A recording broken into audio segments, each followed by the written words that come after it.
श्री कृष्णा दोस्तों, किशोरी क्रिएशन से मैं सपना शर्मा आप सभी का हार्दिक स्वागत करती हूँ आपके अपने चैनल पर। दोस्तों, आज के वीडियो में मैं आपके लिए वैशाख मास महात्म्य का 23वें दिन की कथा लेकर के आई हूँ। उससे पहले 22 अध्याय के वीडियो जो है मैंने मेरे चैनल पर डाले हुए हैं। आप उनको मेरे चैनल पर जाकर देख भी सकते हैं और श्रवण भी कर सकते हैं।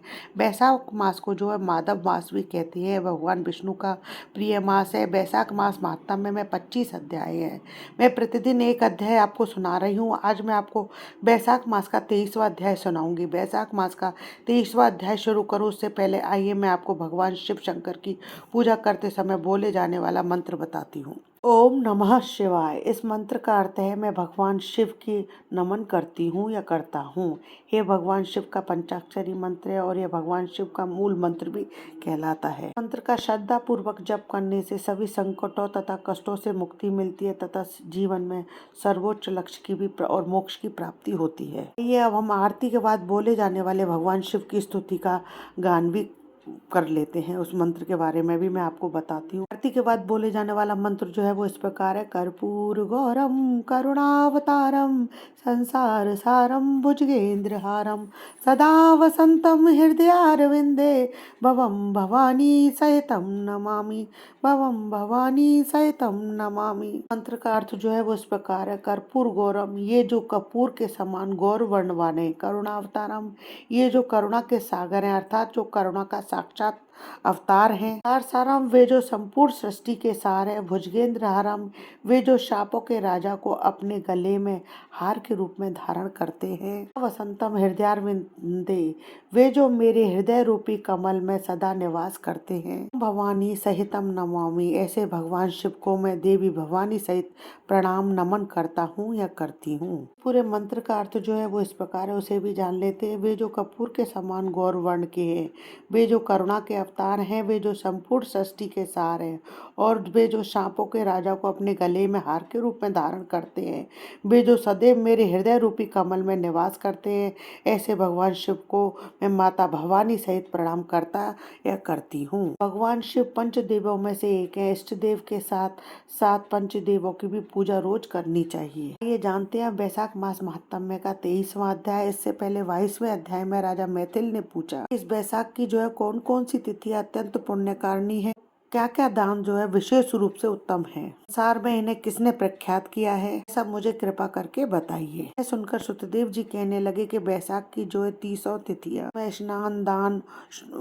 होम, यज्ञ, तर्पण, पाठ आदि से जो है तत्काल मुक्ति मिलती है। उन्होंने पितृश्वरों के संबंध में एक कथा बताई। वर्ण नाम का ब्राह्मण ने अपने पितृश्वरों का उद्धार करने के लिए के सभी उक्त धर्म किए। तपस्या को जो है उसने पिंडदान व श्राद्ध किया। उनके सभी पितरों की मुक्ति हो गई। वे आवागमन से जो है छूट गए। का वृत्तांत जो है 23वें अध्याय में।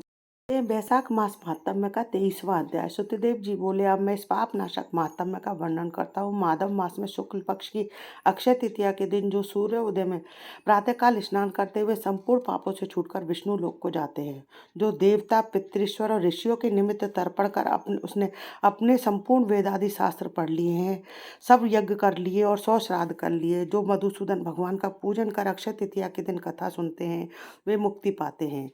जो मधुसूदन की भगवान की प्रसन्नता के लिए दान करते हैं वे मधुसूदन भगवान की आज्ञा से अक्षय फल देने वाले होते हैं। यह तिथि देवता, ऋषि और पितृश्वरों की है। इसमें सनातन धर्म करने पर देवता, पितृश्वर, ऋषियों की तृप्ति होती है। इस तिथि की प्रख्याति कैसे हुई यह भी मैं बताता हूँ। हे राजन, तुम सावधान होकर सुन। प्राचीन समय में राजा बलि के संग इंद्र का युद्ध हुआ और देवता और दैत्यों को अभी आपस में द्वंद्व युद्ध हुआ। इंद्र पातालवासी बलि को जीतकर फिर पृथ्वी पर उत्थय के समय आ गया। वहां जाकर उसकी मंदगामिनी गर्भिणी पत्नी को देखा जिसकी कमर में सुवर्ण सूत्र से बद्ध किंकड़ी शोभा दे रही थी। उसके कंकड़ों की झनकार ने मनोन्मत्त भ्रमर और कोकिलाओं के शब्दों को जीत लिया। अनेक प्रकार के वस्त्र धारण किए हुए वह मधुर भाषिणी और मंद्रमंद हास्य युक्ता शोभा दे रही थी। उसने कुंभ सदस्य पीना कुचों से अपूर्व शोभा हो रही थी। विकसित कमल के समान उसका मुख और नील कमल के समान नेत्र थे।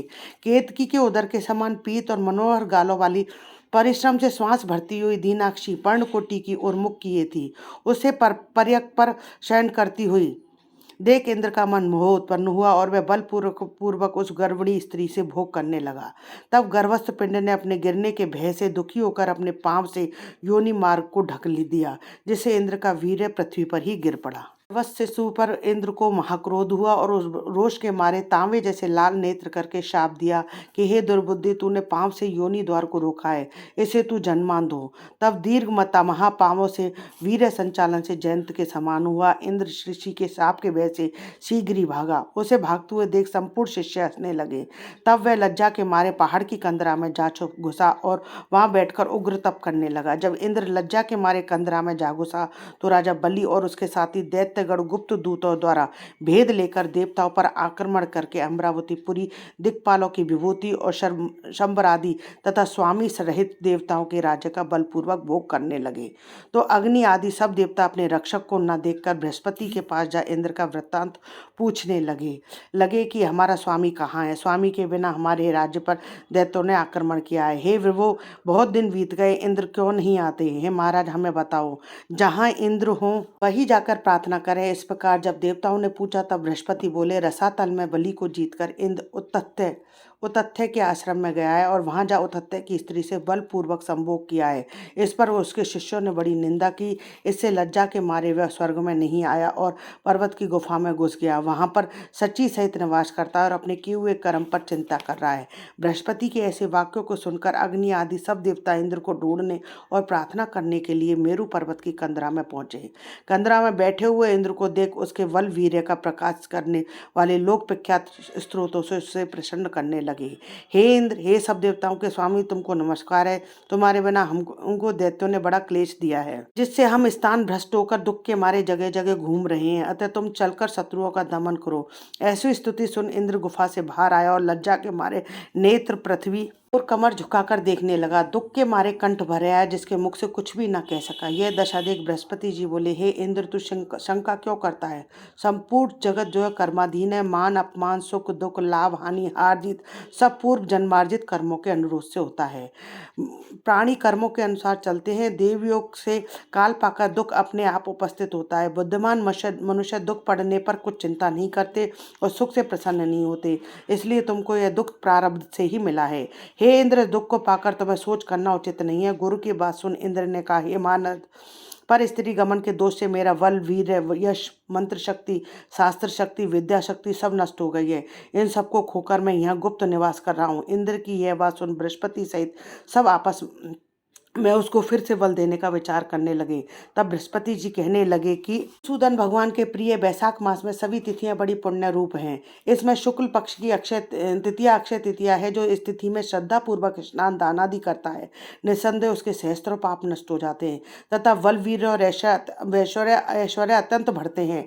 ये तब अक्षय तृतीया के दिन बलि के वैरी इंद्र के द्वारा स्नान दान आदि सत्कर्म कराने चाहिए, जिससे उसका हित साधन हो, जिसके प्रताप से इंद्र में विद्या और मंत्र शास्त्र में पूर्वत शक्ति हो जाएगी। बल, वीर और यश भी पूर्ववत बढ़ जाएगा। देवताओं समेत बृहस्पति ने ऐसा विचार कर इंद्र से वैशाख के धर्म कराए।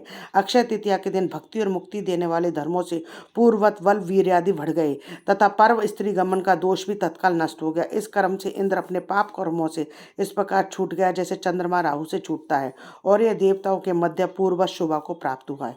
इंद्र ने देवताओं को संगले असुरों को जीत अक्षय तृतीया के महात्म्य से सब वैभवों से मुक्त अमरावतीपुरी में प्रवेश किया। आगे शंख, तूर्य आदि बाजे बजने लगे। फिर इंद्र की आज्ञा से सब देवता अपने अपने घर गए और पूर्ववत यज्ञ आदि में अपना अपना भाग लेने लगे। पृथ्वीश्वर पूर्ववत पिंड भाग प्राप्त करने लगे। राक्षसों के हार जाने पर मुनि स्वाध्याय में तुष्ट हुए। तभी से संसार में ये अक्षय तृतीया प्रख्यात है।